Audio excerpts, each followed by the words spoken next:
পৃথিবীর বুকে এমন একটি দেশ যারা তেলের সাগরে ভাসছে, অথচ তাদের মানুষ খাবারের জন্য ডাস্টবিনে হাত পাচ্ছে।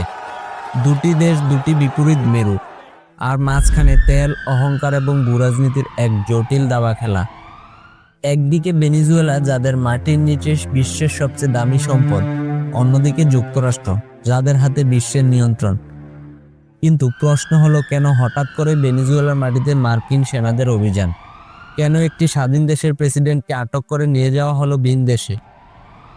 এটি কি শুধুই গণতন্ত্র রক্ষার লড়াই, নাকি এর পেছনে লুকিয়ে আছে আরো গভীর কোনো ষড়যন্ত্র?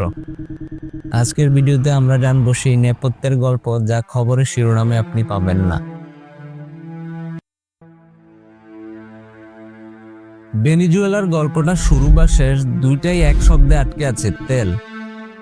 প্রকৃতি তাদের দুহাত ভরে দিয়েছে মাটির নিচে বিশ্বের সবচেয়ে বড় প্রমাণিত তেলের রিজার্ভ। একটা সময় এই কালো সোনা ভেনেজুয়েলাকে ল্যাটিন আমেরিকার স্বপ্নের দেশ বানিয়েছিল।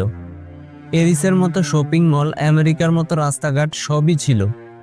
কিন্তু তারা জানতো না, এই সম্পদই একদিন তাদের জন্য সবচেয়ে বড় অভিশাপ হয়ে দাঁড়াবে। কারণ যখন আপনার উঠানে সোনার খনি পাওয়া যায়, তখন আপনার প্রতিবেশীরা আপনার বন্ধু হবে না, বরং তারা আপনার সম্পদে ভাগ বসাতে চাইবে। ঠিক তেমনিভাবে ভেনেজুয়েলায়ও তেলের নিয়ন্ত্রণ নিয়ে শুরু হলো আসল সংঘাত।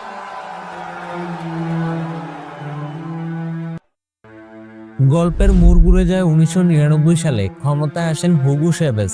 তিনি এসে সোজাসাপটা বলে দিলেন, এই তেল বিদেশি কোম্পানির নয়, এই তেল ভেনেজুয়েলার জনগণের। আমেরিকান জায়ান্ট কোম্পানিগুলোর সাম্রাজ্যে ধস নামলো। চ্যাভেজ হাত মেলালেন আমেরিকার শত্রু কিউবা, রাশিয়া আর ইরানের সাথে। ওয়াশিংটনের জন্য এই বিষয়টি ছিল গভীর উদ্বেগের। আমেরিকা দেখলো তাদের ব্যাকইয়ার্ড বা পিছনের উঠানেই তাদের কথা অমান্য করা হচ্ছে। চ্যাভেজের মৃত্যুর পর সেই মশাল হাতে নিলেন নিকোলাস মাদুরো। কিন্তু তিনি চ্যাভেজের মতো ক্যারিসমেটিক লিডার ছিলেন না। আর ঠিক সেই সুযোগটা নিল প্রতিপক্ষ। মাদুরোর শাসনামলে ভেনেজুয়েলার অর্থনীতি তাসের ঘরের মতো ভেঙে পড়ল। দুর্নীতি আর অব্যবস্থাপনা তো ছিলই, তার সাথে যুক্ত হলো আমেরিকার কঠোর নিষেধাজ্ঞা। পরিস্থিতি এমন হলো যে এক প্যাকেট চাল কিনতে মানুষকে বস্তাভর্তি টাকা নিয়ে বাজারে যেতে হতো। যুক্তরাষ্ট্র বলল এই নিষেধাজ্ঞা স্বৈরাচারী সরকারকে শায়েস্তা করতে, কিন্তু বাস্তবে শায়েস্তা হলো কে? কারাকাসের ওই সাধারণ মানুষগুলো, কিংবা ওষুধ না পাওয়া মায়ের কোলের শিশুটি? অর্থনীতি যখন পঙ্গু, তখন রাজনীতি হয়ে উঠল আরো সহিংস। 2018 সাল নির্বাচন হলো, কিন্তু বিতর্ক থামলো না। যুক্তরাষ্ট্র সোজাসাপটা জানিয়ে দিল, মাদুরো, আপনি আর বৈধ প্রেসিডেন্ট নন। ইতিহাসে এক অদ্ভুত দৃশ্যের অবতারণ হলো। এক দেশের দুই প্রেসিডেন্ট।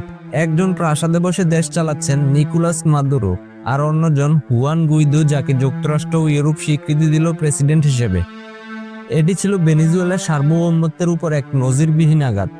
কিন্তু ওয়াশিংটন জানতো, শুধু গদি থেকে নামানোর ঘোষণা দিলেই হবে না, বরং দরকার আরো বড় কোনো অভিযান। 2020 সাল, ঠিক তখনই আমেরিকানরা তাদের তুরুপের তাসটি খেললো। এবার আর রাজনীতি নয়, সরাসরি অপরাধের তকমা। মার্কিন বিচার বিভাগ মাদুরোর কপালে এঁটে দিল এক ভয়ঙ্কর কলঙ্ক: নার্কো টেরোরিজম। অভিযোগ উঠলো, ভেনেজুয়েলার প্রেসিডেন্ট নাকি রাষ্ট্র চালানোর আড়ালে কোকেন পাচারের সাম্রাজ্য গড়ে তুলেছেন। আমেরিকান প্রশাসন ঘোষণা করলো, মাদুরোকে গ্রেপ্তার করতে পারলেই $15 মিলিয়ন পুরস্কার দেওয়া হবে। ভাবা যায়, একটি স্বাধীন দেশের রাষ্ট্রপ্রধানকে গ্রেপ্তার করতে পুরস্কার ঘোষণা করলো অন্য একটি দেশ। এটাই ছিল সেই মুহূর্ত যখন বিশ্ব বুঝতে পারলো, মাদুরোকে ক্ষমতাচ্যুত করা নয়, বরং তার হাতে হাত করা পরানোই এখন আমেরিকানদের মিশন। সেই মিশনের এক ব্যর্থ মহড়া ছিল 2020 সালের অপারেশন গিডিয়ন। হলিউড মুভির মতো করে কিছু সাবেক মার্কিন সেনা সমুদ্রপথে ভেনেজুয়েলায় ঢুকেছিল মাদুরোকে তুলে আনতে। কিন্তু তারা ধরা পড়ে যায়। তবে আমেরিকা হাল ছাড়েনি। সেই ইঁদুর বেড়াল খেলার চূড়ান্ত পরিণাম আমরা দেখলাম গত 3রা জানুয়ারি। শেষমেশ সামরিক শক্তি আর গোয়েন্দা নজরদারির কাছে হার মানতে হলো ভেনেজুয়েলার সাহসী রাষ্ট্রপ্রধান মাদুরোকে। কিন্তু প্রশ্ন থেকে যায়, এই যে হামলা, এই যে আটক, এর বৈধতা কতটুকু? অনেকেই ভাবছেন এই লড়াই গণতন্ত্রের জন্য, কিন্তু পর্দার আড়ালের চিত্রটা ভিন্ন। রাশিয়া এবং চীন ল্যাটিন আমেরিকায় তাদের ঘাঁটি মজবুত করছিল। ভেনেজুয়েলা হয়ে উঠেছিল আমেরিকার বুকের উপর দাঁড়িয়ে থাকা এক শত্রু দুর্গ। আর তেল, অবশ্যই তেল। বিশ্ববাজারে তেলের নিয়ন্ত্রণ যার হাতে, আগামী দিনের পৃথিবী তার।